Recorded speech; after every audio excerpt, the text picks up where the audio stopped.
All right, so I made the fun video talking about 5 reasons you should buy the Z Fold 7, and they are 5 huge reasons. This is a massive upgrade, don't get me wrong, but I also got to tell you the cons. So here's 5 reasons that you may consider not purchasing, and these are actual reasons I've heard from people who are going to purchase and emailed me and said, Jeff, I can't buy because XYZ. And you probably already know the big one.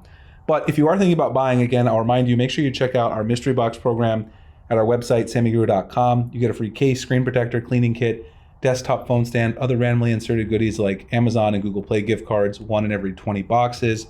All you have to do is order through our links, and I'll put the link below to do that. We have all the links for the different devices. We also have mystery boxes for the Watch 8, the Watch 8 Classic, where you get a free case, screen protector, and bonus watch strap. So all that's below. You submit your verification form, which is your shipping address, and also a screenshot of what you ordered so we can send you the right stuff. And then you're good to go. The only requirement is use our link. That's how we fund the program using our affiliate revenue. Now, that being said, I am still in Brooklyn here for Unpacked Week, so it may be a little loud outside. I'm right by the window in the hotel. A lot of honking and sirens in New York, so I apologize ahead of time.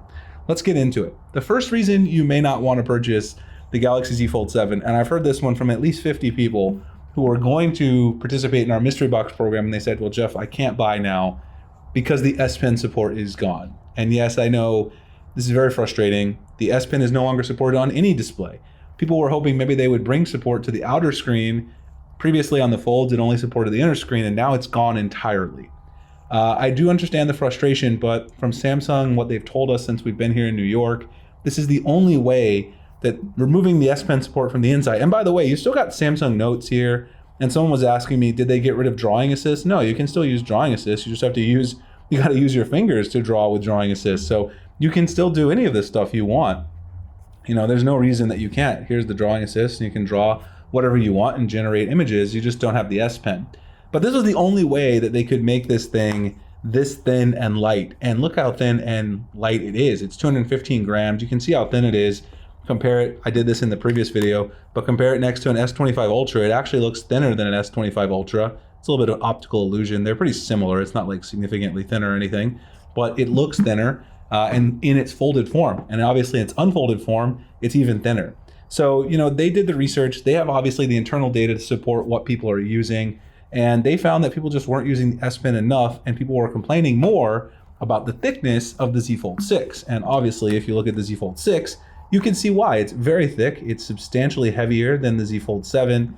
And so a lot of people who wanted to purchase a foldable were not willing to do it just because it was so much thicker and heavy in their pocket. You know, felt like a brick. They didn't want that. They were like, if I'm gonna have a heavier phone, I'll just stick with my slab phone like the S25 Ultra because I get the wider display. So that's why the S Pen is gone. But that's definitely a reason that you might not want to purchase.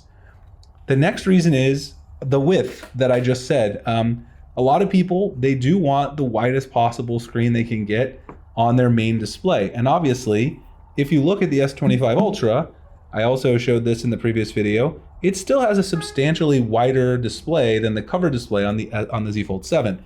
You're going to be using the cover display probably between 50 to 60% of the time, depending on who you are, maybe even up to 75%.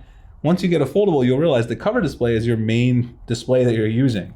And, you know, things like the keyboard can be a little bit of a concern because if you're typing, sending a lot of emails on that cover display, you have a lot more room over here on the S25 Ultra. Now, I find the Z Fold 7 to be very comfortable, no problems, but this is a reason you might consider holding off if you want the widest possible display that's going to be your main display. The next reason, we have to go back to the inner display, and this is one that people told me about when I had the Z Fold Special Edition last year, something they really didn't like, but Samsung had to stick with this also to get the thinness profile that they wanted, and that was basically this punch hole. So let me see if I can show you guys. Of course, every time I want to use something with auto rotate, I don't have it on. Anyway, if you watch a video, you're gonna see that punch hole right there in the middle of your content, and a lot of people don't really like that. So that's something you didn't have to worry about with the Z Fold 6 because you had the under display camera. But if I'm being honest, I had the Z Fold SE for quite a while. This punch hole doesn't really bother you. After the first week or so, you kind of get used to it. It blends in, you forget about it. But if maybe you're someone who's like, well, I'm obsessive about it, it's not going to blend in for me, I'm never going to be able to forget that it's there, well, then maybe that's a reason you don't want to purchase, because that is there. The under display camera is gone. And so it's something you have to consider when making your purchasing decision. Up next, let's talk about durability. So Samsung definitely improved the durability of this device. They went back and fully re-engineered the hinge, which they talked about at Unpacked. It feels very solid, not only solid, but smooth with the hinge action. I have no doubt that this is a very durable phone in terms of, if you drop this, it's probably going to survive small drops. However, you do not have IP68 like you have on something like the Galaxy S25 Ultra. So this is another reason why you may not want to jump from your slab phone to a foldable. Still only have IP48, which means basically you still don't really want to be putting this in, really dusty areas, and you still don't want to submerge this in water because, again, of the hinge, the fact that it folds. It's very hard to get an IP68 rated foldable. Now, there are rumors that Google might have IP68 rating on the next Pixel Fold Pro, which is the Pixel 10 Pro Fold, whatever they're calling it, launching next month. But I'm very skeptical because it's very hard to get an IP68 rating on a foldable because of the hinge, because of the folding action. I mean, it seems obvious why it would be hard to get that rating, because you have to be able to submerge it in water fairly deep, and also you have to be ensure that no dust can really ingress into the hinge.